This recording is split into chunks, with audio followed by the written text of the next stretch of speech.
E a partir de agora, nós continuaremos o nosso painel com o professor Dr. Jorge Bacelar Gouveia, grande constitucionalista daqui Boa de tarde. Portugal. Nós já apresentamos o professor, mas o professor ainda não tinha tido a possibilidade de entrar. Eu repito aqui para aqueles que entraram depois também, que o professor Dr. Jorge Bacelar Gouveia é advogado, mestre em Direito, especializado em Ciências Jurídico-Políticas pela Faculdade de Direito da Universidade de Lisboa, doutor em Direito Público pela Faculdade de Direito da Universidade Nova de Lisboa e professor-presidente do Instituto de Direito e Segurança, presidente do Conselho Fiscal da Ordem dos Advogados de Portugal. Bom, professor, a palavra é sua. Muito obrigado, julgo que me estão a ouvir bem, não é verdade, Tá tudo bem. Muito obrigado. Eu peço desculpa porque equivoquei-me, mas julguei que fosse às 15 horas de Lisboa, mas começaram mais cedo às 14, mas ainda vim a tempo e não foi necessário sair de casa para chegar a esta conferência, porque estou a fazê-la a partir de casa precisamente já depois de ter almoçado. Os colegas aí no Brasil ainda estão com apetite e com fome para o almoço. Mas é com muito gosto que me associo a esta iniciativa da Comissão Académica de Direito da OAB de São Paulo, neste simpósio sobre o constitucionalismo e o movimento, o que esperar do direito, e neste primeiro painel, Democracia e Autoritarismo na Europa e na América Latina. Eu vou fazer aqui umas considerações também necessariamente breves, porque penso que o tema é realmente muito vasto, mas infelizmente é um tema que está na ordem do dia. E nós sabemos bem, por intuição, qual é a diferença entre uma ditadura e uma democracia. Sabemos isso pelos livros, sabemos por critérios científicos. Há até instituições que medem o grau de democraticidade dos países. Há índices para medir a democraticidade com base em vários elementos. Enfim, análises muito importantes. Hoje é uma matéria muito sofisticada de ciência política. Mas a verdade é que em certos momentos nós vivemos e temos a ideia de estarmos com a falta de oxigênio democrático. Estamos a ficar realmente com falta de democracia e tem sido referido por muitos autores e também acompanhei aqui a intervenção do professor Pedro Serrano, aliás, gostei muito, que deu muitos exemplos de sinais preocupantes no que respeita à ausência parcial da democracia ou de práticas democráticas, muitas vezes naqueles países em que nós achávamos que a democracia tinha chegado para si, tinha ficado para sempre, e às vezes isso não é bem assim. Mas, portanto, o tema da crise da democracia, ou o tema da crise do Estado Democrático, é um tema na ordem do dia e tem várias causas que estão mais ou menos identificadas. E também é verdade que o nosso mundo é um mundo que está em mudança.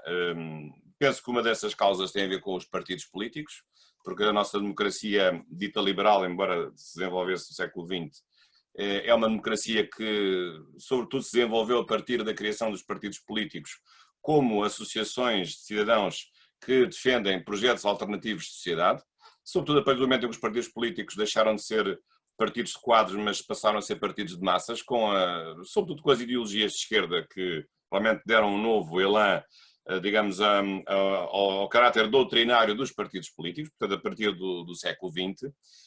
Mas a verdade é que com as quedas das ideologias, com a queda e a implosão do mundo comunista, as soluções que se apresentam para a vida em sociedade são cada vez soluções mais parecidas umas com as outras e, portanto, não há grandes projetos alternativos de vida em sociedade. Portanto, há aqui um problema também da incapacidade dos partidos políticos de terem projetos radicalmente distintos de sociedade e de poderem, por isso, representar também os cidadãos que também acabam por muitos querer a mesma coisa e, portanto, a diferença para votarem no partido A ou no partido B ou no partido C vai sendo uma diferença cada vez mais reduzida e o critério para a distinção deixa de ser um critério programático e passa a ser um critério secundário, se é o político mais bonito, se é o político que veste melhor, se é o político que fala melhor, ou se é o político que tem ideias um pouco mais engraçadas, como é o caso agora aqui na Europa de até houve um chefe de Estado que foi eleito e era cómico do circo, aliás em dois países. Portanto, começam a surgir critérios assim espúrios para nós realmente, para certas pessoas escolherem os líderes partidários. Depois também há aqui um outro fenómeno muito importante, que é o fenómeno da mediatização da própria política. Portanto, nunca como agora os mass media tiveram tanto poder e, portanto, falam de tudo e metem-se em tudo e, portanto, há uma absorção, um monopólio total da vida pública por parte dos meios de comunicação social, e nós sabemos muitas vezes que os meios de comunicação social não são propriamente ingênuos, nem são propriamente neutros. Eles também estão a soldo de certos interesses e, portanto, muitas vezes manipulam a opinião pública, dando destaque a certas notícias que lhes interessam, mas não publicando outras, inventando notícias, fake news, e assim por diante, conforme os donos das empresas desses meios de comunicação social. E, portanto, aquela ideia um pouco utópica da independência do poder político em relação ao poder mediático é realmente utópica, porque essa independência não existe e é cada vez mais difícil controlar a neutralidade e a imparcialidade dos órgãos de comunicação social, e mesmo os instrumentos que existem de direito de resposta ou direito de oposição ou direito de esclarecimento muitas vezes nem sequer são cumpridos por parte desses órgãos de comunicação social. Esse é um problema também, a meu ver, muito sério. Como também é um problema muito sério hoje o problema da corrupção. E infelizmente o Brasil enfrentou nos últimos anos esse problema como ninguém, ou como nenhum outro Estado enfrentou. E, portanto, a certa altura, a descoberta de que os titulares do poder estão capturados, não só capturados alguns por órgãos de comunicação social, mas capturados também por grupos económicos que compram votos, que combinam votações e que retiram dinheiro público para interesses particulares. Enfim, não vou referir aqui coisas em pormenor, mas de facto hoje esse é um problema sério, o problema da corrupção, o combate à corrupção, que é um combate cada vez mais difícil, um combate muito árduo, porque a corrupção também é cada vez mais sofisticada, porque ela infiltra-se de uma forma muito subtil e muito subliminar em vários interesses que aparentemente são interesses objetivos e são interesses sérios, mas na verdade os nossos países, e não estou aqui a dizer que Portugal não tem a corrupção, infelizmente tem, mas ela é de muito difícil combate e, portanto, depois não é de estranhar que às vezes haja certas medidas que nos parecem exageradas, mas porventura algumas têm de ser colocadas em cima da mesa para o combate a essa mesma corrupção. Claro que isso depois também nos leva para um outro problema, que é o problema, evidentemente, também da judicialização da política. Porquê? Porque como os políticos não se dão ao respeito, como os políticos não têm capacidade de representar os cidadãos, como os políticos são incompetentes, como os políticos não têm consistência, não há mérito na política, as pessoas com mérito não vão para a política e, portanto, não é de esperar que o cidadão tenha uma descrença total dos políticos e, portanto, acabe por considerar que o Poder Judiciário, que tem pessoas, apesar de tudo, mais qualificadas, seja o Poder Judiciário, enfim, a meu ver, mal, porque não são salvadores da pátria, mas muitas vezes olham para o Poder Judiciário como um poder alternativo de garantia da seriedade da atividade política. Portanto, há aqui um conjunto de questões complexas. Também outro problema é o problema da globalização, porque a globalização, e isso também tem a ver com a crise da democracia, acaba por reduzir a identidade dos próprios países. E nunca fui contra a globalização, pelo contrário, a globalização trouxe aspectos muito importantes. Também trouxe a pandemia do Covid-19, essa não foi tão importante assim, mas a globalização trouxe coisas muito importantes, com certeza. Ficámos a saber melhor as igualdades do mundo, a cooperação internacional entre países mais desenvolvidos e países menos desenvolvidos, portanto uma série de troca de tecnologias, de conhecimento, cooperação no âmbito dos direitos sociais, tudo isso é muito importante, mas a cooperação, a globalização também tem os seus riscos e eles agora estão à vista e têm os seus inimigos, num certo sentido, que aliás têm inimigos curiosamente de direita e de esquerda. Não deixa de ser curioso que os movimentos contra a globalização tanto são movimentos mais à esquerda como movimentos mais à direita, mas por razões diferentes. Mas de facto o problema da globalização é a incapacidade que os países têm de manter a sua identidade nacional e de muitas vezes não corresponderem aos desejos e aos interesses de proteção dos países, e muitas vezes os países em vias de desenvolvimento, ou menos desenvolvidos, apenas têm na estrutura do Estado a única proteção que lhes pode valer, porque tirando a estrutura da soberania do Estado, mesmo se vista à moda antiga, de uma soberania do século XIX, mas para esses Estados, sobretudo que são Estados recentes, estou a referir em particular aos Estados africanos, depois da Segunda Guerra Mundial, que se tornaram independentes. A África, em 45, tinha 3 países independentes, ou 4, e agora são 55 ou 56, e, portanto, muitas vezes, para os países mais jovens, a criação do Estado é um fator muito importante de afirmação de identidade. E, portanto, se tem um Estado que depois se insere numa comunidade internacional em que o Estado perde o poder porque ele é transferido para centros de poder acima dos Estados, que são centros de poder, evidentemente, de natureza política, militar e económica, é evidente que isso provoca um grave desconforto em relação aos cidadãos que não se sentem bem representados pelo próprio Estado.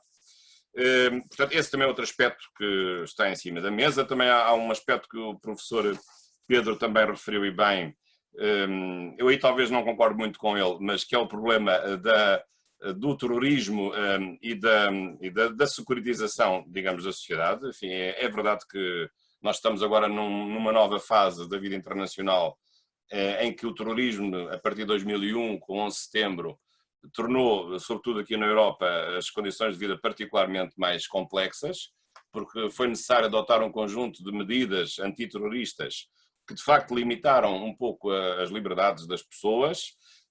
Apesar de tudo, sempre mantivemos um adequado regime democrático, portanto não foi necessário vivermos em exceção para manter essas medidas, embora haja muitas derrogações a certos princípios e a certos direitos que nós consideramos elementares, como o caso de ninguém ser detido por mais de 48 horas sem culpa formada.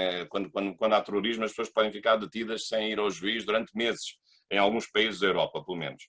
E, portanto, há uma redução drástica da nossa privacidade, evidentemente, mas até agora na Europa isso tem sido possível, mantendo a funcionar regimes de natureza democrática, e precisamente para fazer face a essa ameaça, que é realmente uma ameaça hoje grande, que paira sobre todos os nossos países, também sobre a Europa, ameaças à segurança dos países, não só o terrorismo, as armas químicas ou as armas de proliferação maciça, até a pirataria, os crimes informáticos, a criminalidade organizada e violenta, portanto, novos fenómenos que nós não tínhamos até aos anos 60, a criminalidade organizada e violenta não existia, e passou a existir a partir dos anos 60 na Europa, e o novo terrorismo que sabemos de raiz jihadista, que também tem aquilo que tem as consequências que nós temos observado.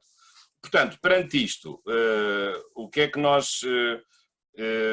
que os países e o que é que nós podemos fazer? É tentar regenerar precisamente estes regimes democráticos.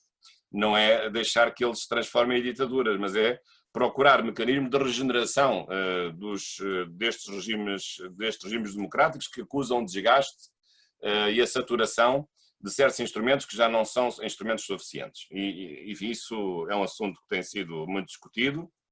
Há várias maneiras de o fazer.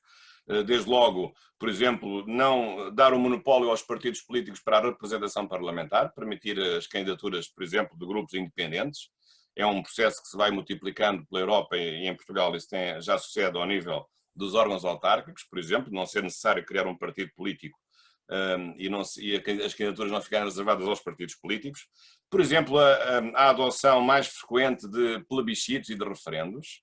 Eu sei que há uma ideia pré-concebida de que os plebiscitos são mecanismos da direita. Claro que isto vem do bonapartismo, possivelmente, mas tem já agora um contra-argumento muito forte, é que eu saiba, Pinochet saiu de líder do Chile por um plebiscito, curiosamente. Portanto, aí o plebiscito não foi um instrumento de direita, foi um instrumento de esquerda, porque ele era ditador de direita.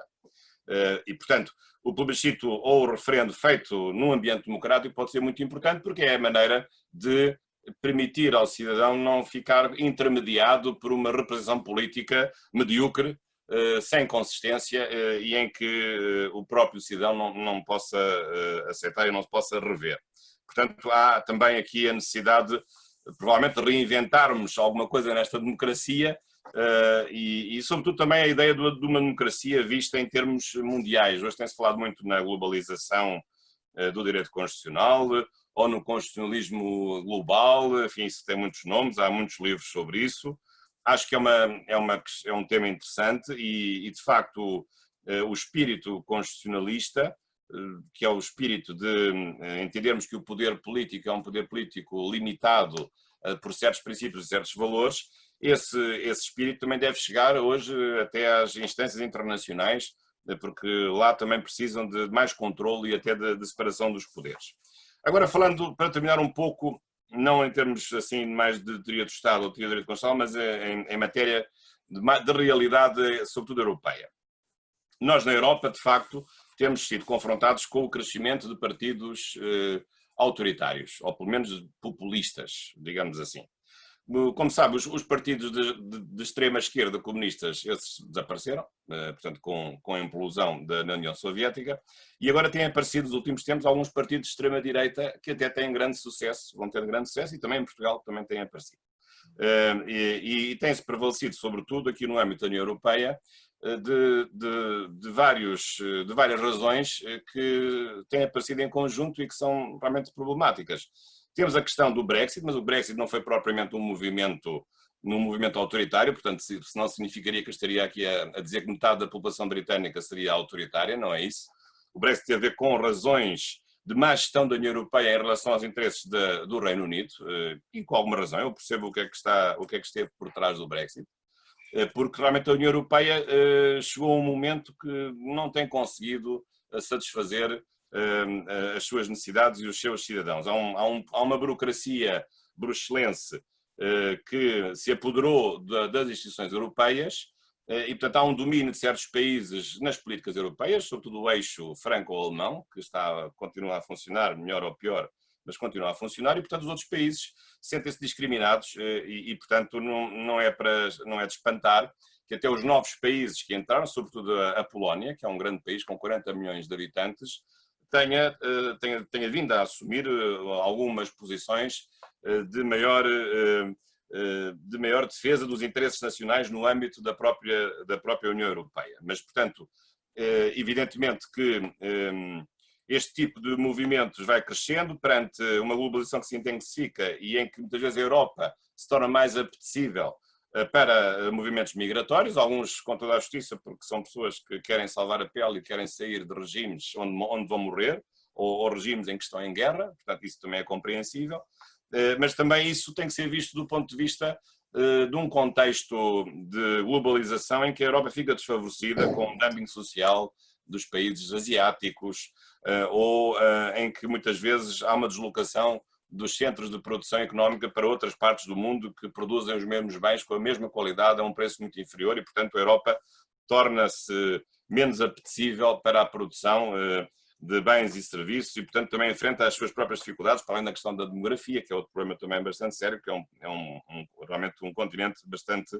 envelhecido. E, portanto, tudo isto tem sido o discurso dos partidos autoritários de direita, portanto, xenófobos, contra a imigração, contra os estrangeiros, a ideia dos estrangeiros que são maus, e a ideia de que é preciso preservar a economia e os empregos para os nacionais. E depois há outras questões também mais complexas, que é a questão da ideologia de género, também é uma questão que se tem aqui referido. Outra questão também tem sido um conflito que se vai acentuando entre a laicidade e a religiosidade, e, portanto, um conflito que muitas instituições públicas têm assumido contra os valores religiosos da Europa, e portanto, num certo sentido, não é de espantar que estes movimentos surjam, porque muitas vezes o politicamente correto não consegue perceber que se estes movimentos aparecem é porque as pessoas não são todas estúpidas. Há pessoas que votam nestes partidos por alguma razão, mas depois o politicamente correto cega as pessoas e não nos faz pensar porque é que as pessoas votam nestes partidos. E estes partidos, em alguns países, têm 20%, 30%, 40%. Portanto, se nós continuamos a dizer que estes partidos são fascistas e que não têm interesse nenhum e que têm que ser banidos, eu acho que isso é o maior dos erros. Se eles existem, é porque têm uma agenda e discutem assuntos que as pessoas querem que sejam discutidos e, portanto, não querem ser enganadas numa lógica do politicamente correto ou numa lógica, digamos assim, de uma maioria que se instalou no poder, numa maioria, no fundo, transversal aos partidos de esquerda e direita e que muitas vezes é intolerante para com aqueles que são de outros partidos, até partidos mais à direita. Eu sei que a democracia é o único regime que que admite deixar de o ser se houver uma votação interna no sentido de ele não ser democrático. Basta pensar que Hitler chegou ao poder pela via democrática e, portanto, a democracia, aliás, é esse o paradoxo da democracia, que a democracia aceita que possa haver partidos que não sejam democráticos. De facto, é um regime que até nesse aspecto tem essa beleza profunda, que essa ironia. Mas também é verdade, já agora em Portugal, que há mecanismos, e noutros países há mecanismos também para limitar, digamos assim, entre aspas, o excesso da democracia. Há mecanismos. Aliás, a Alemanha, depois da Segunda Guerra Mundial, baniu 2 partidos, um partido comunista e um partido neonazi. Do ponto de vista jurídico, o Tribunal Constitucional declarou a invalidade da extinção desses partidos. A nossa Constituição, a Constituição Portuguesa, também não permite a existência de partidos que que assumam uma linguagem e um programa militarizado ou nacionalista ou fascista. Portanto, julgo que na lógica, aliás, da teoria alemã da democracia musculada ou da democracia fortalecida, penso que os regimes democráticos devem limitar, a partir de certo momento, certas manifestações que se desviam, evidentemente, dos padrões de expressão democrática. Eu sei que isso às vezes pode ser visto como um ato antidemocrático ou de uma maioria que não quer a expressão de uma minoria que seja diferente da maioria, mas penso que não há outra alternativa senão atalhar o problema ainda há tempo e não permitir que esses partidos que são hábeis, que têm bons líderes, bons comunicadores, que entrem no jogo democrático pela via democrática, mas uma vez lá dentro transformem esse jogo num jogo autoritário com o seu comando. E, portanto, esse também é um desafio que deve ser feito e penso que aqui há alguns erros que têm sido cometidos.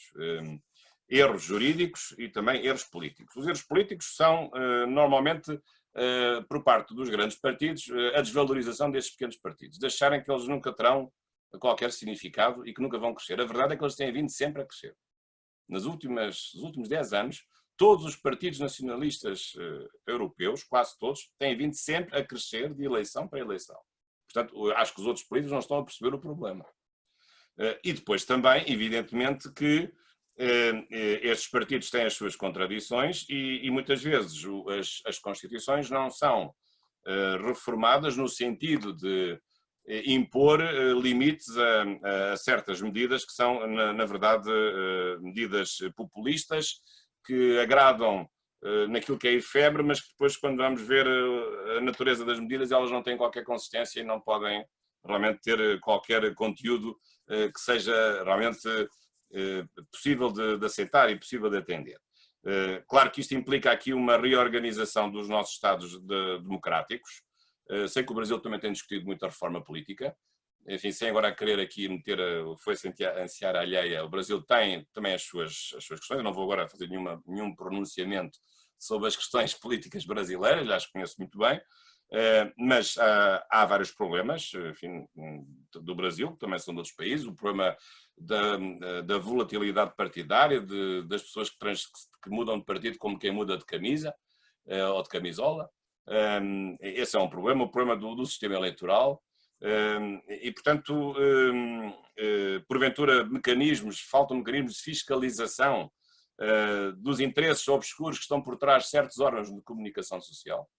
E portanto, as pessoas, também devido à sua escassa instrução política, acreditam na primeira coisa que aparece à frente no Jornal Nacional, como se fosse a primeira verdade bíblica que é logo anunciada na primeira notícia do Jornal Nacional. E às vezes não é.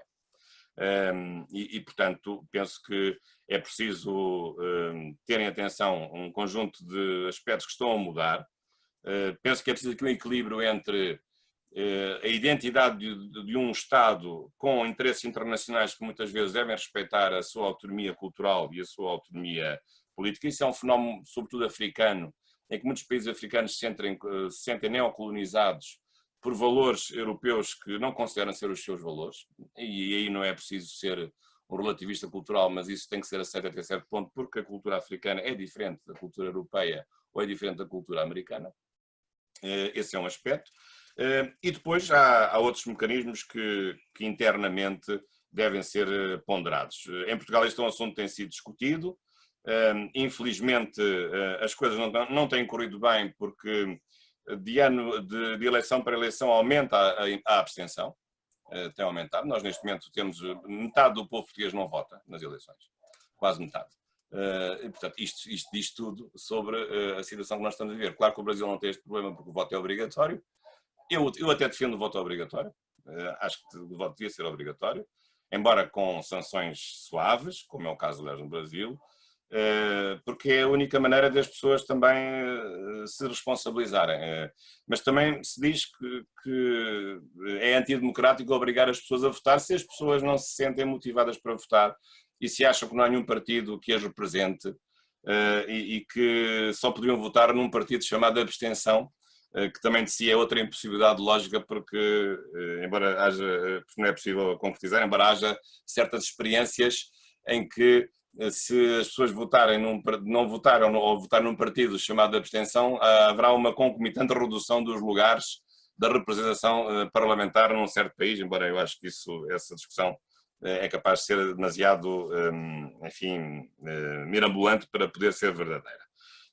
Mas, portanto, deixo-vos estas minhas reflexões. Penso que há aqui um longo caminho a percorrer digamos, de aperfeiçoamento dos regimes democráticos. Não acho que esteja em marcha qualquer regresso às ditaduras, eu acho que não. Claro que há países que são países de regimes híbridos, as chamadas democraduras. Há alguns, aliás, eu nem os vou dizer, que é para não ser politicamente incorreto aqui perante aqueles que nos estão a ouvir. É verdade que às vezes até é difícil saber se um país é uma democracia ou uma ditadura, porque tem aspectos de democracia e tem aspectos de ditadura.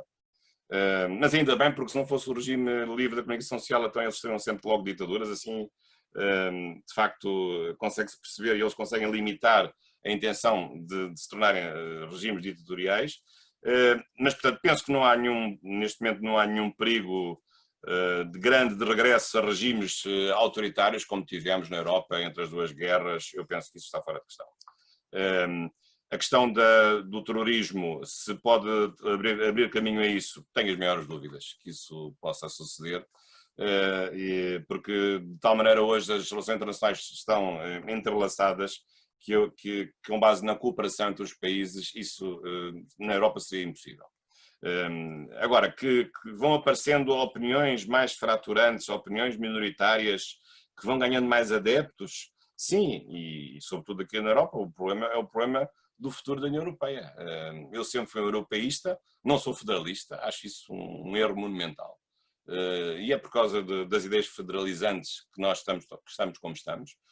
É por causa do federalismo europeu que o Reino Unido se foi embora. E as pessoas ainda não perceberam, portanto, aqueles que querem uma federação à força ainda não perceberam que isso é o maior dos erros, isso vai destruir por completo a União Europeia. Portanto, também às vezes, digamos, na ânsia, na sofreguidão de ter mais poder para as instituições europeias, podemos deitar tudo a perder e não poder manter uma União Europeia que tem sido um fator de desenvolvimento para a Europa, uma Europa que foi devastada pela Segunda Guerra Mundial, que se ergueu graças à cooperação europeia, com certeza, a criação das comunidades europeias foi muito importante, mas a partir de certa altura sabia-se que esse processo iria ser difícil. Apesar de tudo, acho que se conseguiu, acho que foi um milagre. Como é que em 2004 entraram 10 novos países, que eram países comunistas, até a princípios dos anos 90, entraram de uma só vez 10 novos países, e apesar de tudo temos vivido numa Europa a 27 com alguma harmonia, enfim, com algum outro país um pouco mais complicado, o caso da Hungria agora também, o caso da Polónia, enfim, problemas com o Poder Judicial, mas apesar de tudo e apesar das dificuldades, enfim, que todos conhecem, acho que a União Europeia tem sido estável e tem funcionado relativamente bem. Agora, forçar a nota rumo a um Estado Federal Europeu, acho isso um erro enorme. Acho que esse erro não contribuirá nunca para resolver as coisas, e não venham com a teoria do costume, que agora, por haver uma moeda única, tem que haver federalismo porque é uma decorrência automática. Essa conversa, sinceramente, nunca me convenceu. E, portanto, isso é um desejo de forçar o curso da história contra a própria história, porque nós, europeus, eu sou europeu, mas antes de ser europeu, eu sou português. A Europa é uma Europa da diversidade, não é uma Europa da unicidade. E nós temos 22 línguas oficiais na União Europeia. E, portanto, a ideia que as pessoas têm que a Europa é tudo a mesma coisa, isso é completamente falso. A Europa tem há países que foram criados em muitos momentos diferentes, ao longo sobretudo, a partir da Idade Média. Portugal é um dos países mais antigos da Europa, como sabem. A Alemanha é um país recente, a Alemanha nasceu em 1871. A Itália nasceu em 1870, 60-70, se considerar a anexação dos Estados Pontifícios. E, portanto, essa ideia de uma Europa uniformizada, sem reconhecimento da diversidade cultural, linguística, identitária, eu acho isso um erro enorme. E portanto, penso que há políticos que ainda não perceberam que o caminho não pode ser esse. Portanto, estas são as minhas considerações, assim um pouco vagas, dispersas, mas depois do almoço é isso que sempre sai. E muito obrigado pela vossa paciência e dou os parabéns também a esta organização e aos colegas que me acompanharam, e muito obrigado pelo vosso convite. Muito obrigado. Muito obrigado, doutor Jorge. Com a palavra agora, a doutora Maria Mariana Soares de Moura, presidente desse painel, mediador dos temas apresentados, que apresentarão também as questões dirigidas aos senhores expositores e também as suas considerações finais. Olá a todos. Estão me ouvindo bem? Tudo bem? Bom, primeiramente agradecer também agora, já agradecemos ao professor Pedro Serrano, agora agradecer a excelente palestra também do professor Jorge Bacelar Gouveia, nosso constitucionalista aqui, uma super referência em Portugal, e que nos brindou com essas reflexões também históricas e trazendo problemas muito atuais